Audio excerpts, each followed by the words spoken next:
look at these first 13 games, the total body of work through the 13, what stands out? Honestly, I think it's just been our ability to kind of slowly find ourselves through these first 13. I think the first 3 or 4 we were, shuffling around, identity-wise. Are we this offensive team? Are we a defensive team? Are we blended into both? Somewhere around there, I think we kind of made our mind up and say, hey, we can do both of these things. We can be, hopefully a top 10 offense and hopefully a top 10 defense. And we put together good quarters and good games to where we see ourselves doing that. And that's what we want to become. And I think that's 13 games in, that's who we're set out to try to be. All right, but the defense still needs to maybe go up a notch or two? Yeah, for sure. And I think that's the number one thing that we've been working on and kind of talking through, on the court, off the court. A lot of it has been, our rebounding has been an issue for us, especially teams crashing and us not being able to end possessions. The first wave of the defense has been pretty good, but we can get a lot more from a lot of guys, including myself, Jaden, Rudy, and go down the list. We can get another couple levels of defense out of guys, and hopefully this thing will turn around.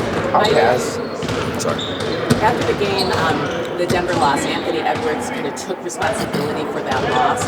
Can you speak to kind of the leadership it takes for a player to own a loss and the importance to your team at that? He's becoming a great leader. I don't think that it's necessarily the right place to put it all on himself like that, but because we all know we played our part in that game. But he's a guy that's very self-aware. He understands, when things are rolling good, when things aren't as good, and he's a guy that wants to win. He wants to make sure that it's known that he owns up to mistakes. He owns up and try to be accountable for what he does and doesn't do. So it says a lot about who he is and his character.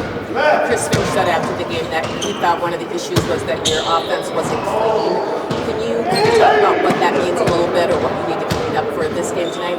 Yeah, I think what he means by clean is, the ball gets a little sticky, meaning ISOs, and maybe one side of the floor, we play on one side of the floor, don't swing the ball to the other side, and we're late on our reads, not making the easy plays. Denver forces you to make the simple play, makes the play, make the play in front of you.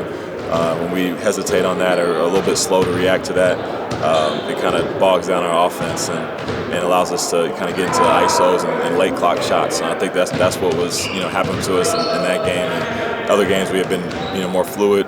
Pace was a little bit higher. Had a little bit more energy on that side of the ball. How important is keeping that pace high, especially when teams are switching into zones versus man?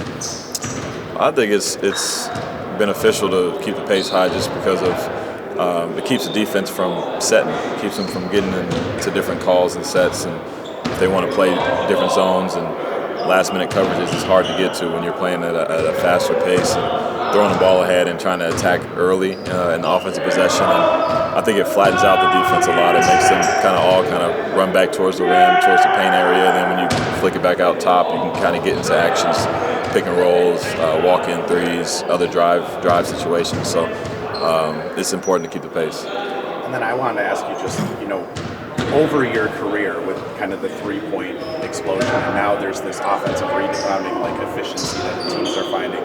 Does that put a lot more stress on guard rebounding versus just hoping the big guy's going to get it because there's more of those long opportunities? Yeah, it does. We talked about the area just above the free throw line, the key area. You got a lot of those long rebounds that are coming off that us as guards have to be able to track down, and it's hard because you want to turn to check out for a guy at the same time a ball is hitting the rim and bouncing towards the free throw line.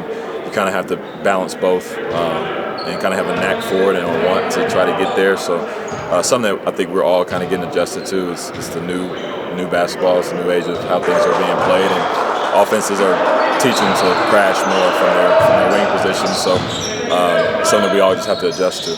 How hard is that adjustment? I'm not putting any of this on you because you're one of the better guard rebounders, but when you've played so long in your career of being able to kind of just count on a big to get the rebound and start a break, how difficult is that to kind of switch your mind into now I need to wait to see where it hits the rim? It's just like any habits you have in life and basketball, anything. It takes a little bit of time, but as soon as you start putting more emphasis on it, it becomes second nature. It becomes part of of who you are. It's what we have to do to win. If we want to win, we got to do this. If we don't want to win, we won't do it. So, how much does it mean to you? And I think it comes down to that. And this is a more personal question, but 3 games in 4 days. You also have to be like a dad and have kids in basketball. How do you do that? I don't know.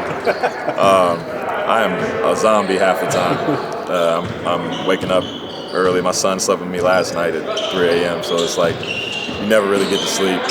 But I try not to think about it, but thank you. I think that's part of it. You just kind of don't think about it. It's just part of your life. Like I said, you either want to do this thing or you don't, and I want to be both. I want to be a dad. I want to be an NBA player. I want to compete, and you figure out how to do it. Speaking of adjustment, now that we have a double-digit sample size of games, just you coming off the bench, how's that going? I think it's gotten better and better for me. I think I'm kind of finding a good flow and rhythm with the guys that I'm playing with now, and just being adjusted to the minutes. And it's not always the same. Sometimes I play a lot, sometimes I don't. And just being adjusted, trying to be ready and prepared no matter how many minutes I do play, and how can I affect the game when I get out there. It's been the battle for me the first 12, 13 games this season, just trying to figure that out, and I feel like it's getting better and better, and like I said, my flow's feeling really good.